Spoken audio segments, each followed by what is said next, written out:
Hey guys, Kurt from Time Machine Transport. Just following my dad, my father-in-law, but I call him Dad, out to get a chainsaw for our big job tomorrow.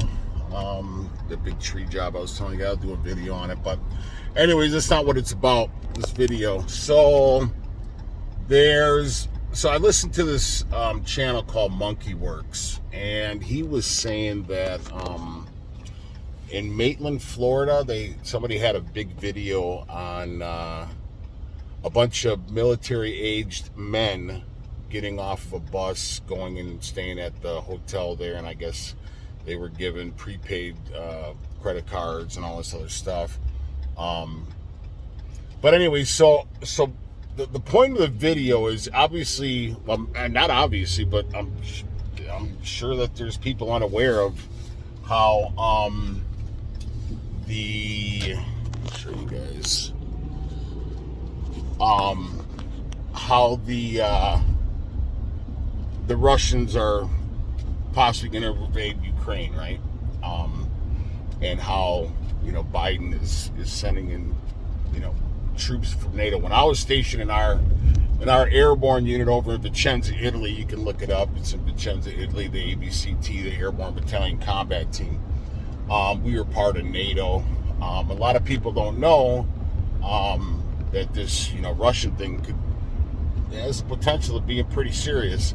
And they're saying that they have intel about Russia not just going after Ukraine. That's why they're taking this so serious, because they have intel saying that Russia's just not going to stop at Ukraine. Everything's a speculation at this point. However, I have a theory on this. And of course, I'm not a military strategist at all, but it's a very possible, very plausible theory. So Russia ordered all of their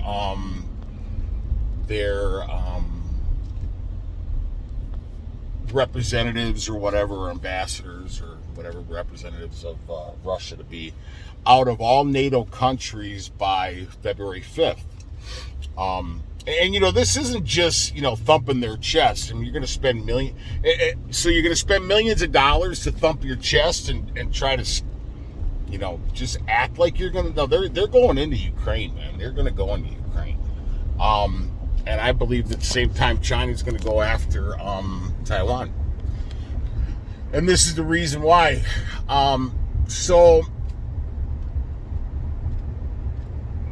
Russia's got an 8% inflation right now. And what are we at, like 6 or 7% inflation? And they say that war stimulates your economy. And obviously everybody knows that our great president, how he's in bed with Ukraine. So they probably have the goods on him. And so they said, if you don't come to our rescue, I'm sure something like around that line of, you don't come to our rescue with NATO, we're gonna show everybody the dirt we have on you. So anyways, Xi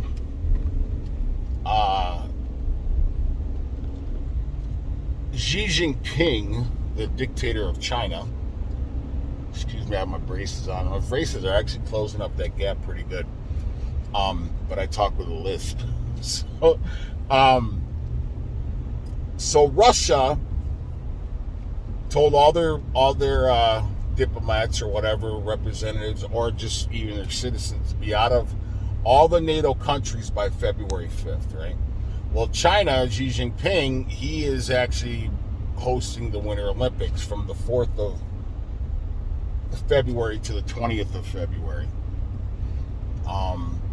And they've spent literally billions of dollars, I guess, on their propaganda campaign and all this stuff for the Olympics, right? For communism. So to glorify communism, right? So Putin is going to be by Xi Jinping's side, is what he said, for the Olympics.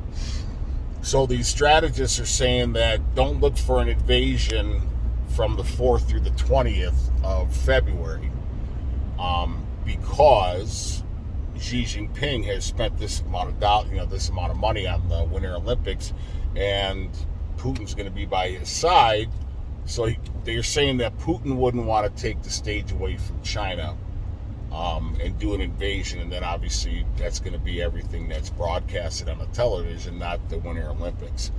My theory on this is, what better time to do it if you do go in from the 4th through the 20th, and also them telling their diplomats and their representatives or citizens to be out of NATO by the 5th. It's kind of weird.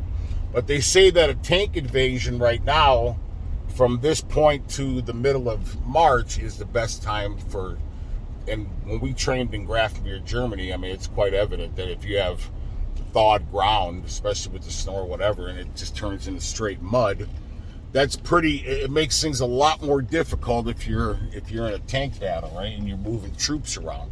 So you want to do it when the ground is frozen. So they say from now till the middle of October, or the middle of March, the middle of March is the best time for this invasion. Now, so that would, if these strategists are correct, and they say, so after the 20th of February to the middle of March is going to be when it happens. My theory is, so a lot of people, well, I don't know about a lot of people, but I'm sure some people don't know or aren't informed that NATO has over 30 countries in it, right? Now, NATO, how many, I don't know the math on it, but I'm sure there would probably be hundreds of thousands of people attending the Olympics and people actually performing in the Olympics, these Olympians or whatever.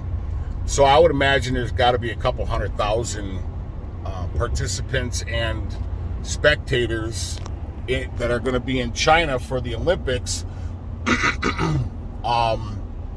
from these NATO countries, right? Well, if Russia's going to be there with Xi Jinping, what's going to be the safest location for Putin and for Xi Jinping in China, right?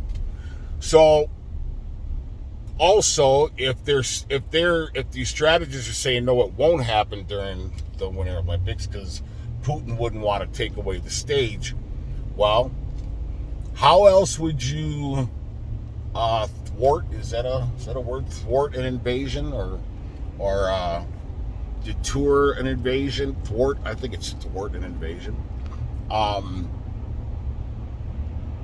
Would be China and Russia going after Ukraine and Taiwan during the Olympics and telling all these NATO countries, listen, if you participate in defending these countries, we will keep your people and hold your people hostage in our country for the Olympics, and that's going to be our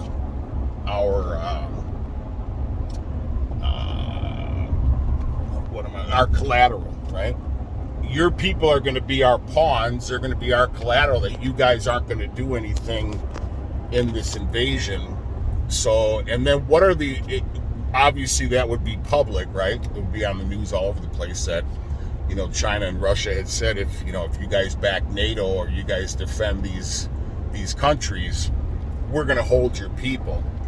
Well, as a citizen of that country, you would tell, because everybody else already is saying, Taiwan's not our business, Ukraine's not our business, so on and so on and so on.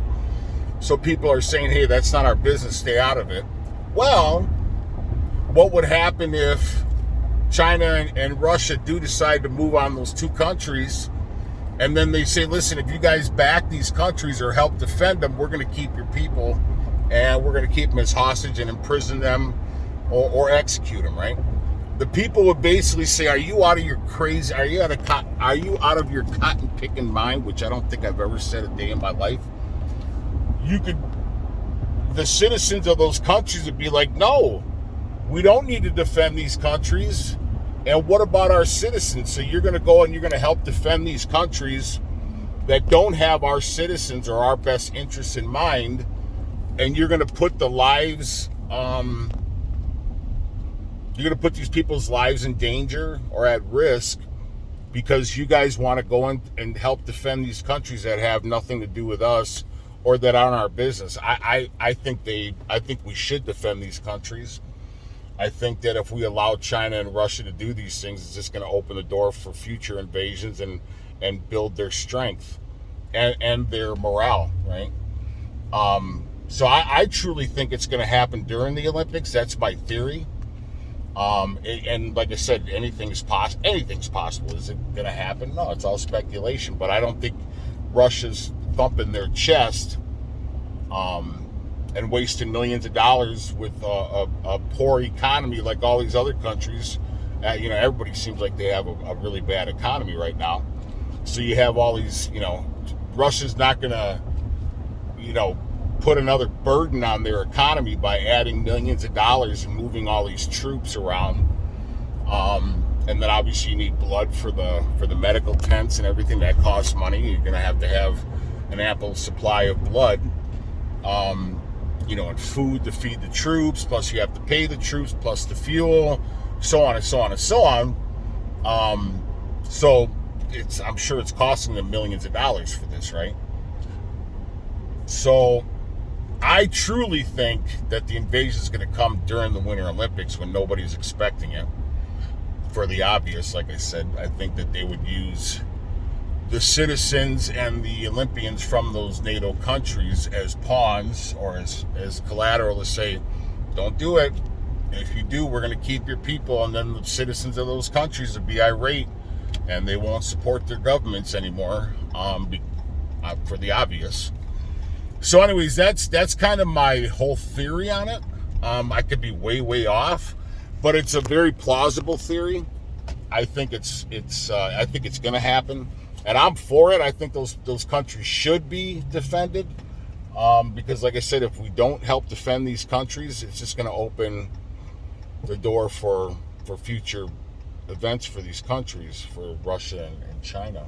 And it's like I said, it's going to build their forces, and it's going to our part of our technology would be in their hands because we've sold weaponry to these two countries. So now if they did invade the countries, they would have our military hardware that they could reverse, whatever, build them, and find out what our true capabilities are.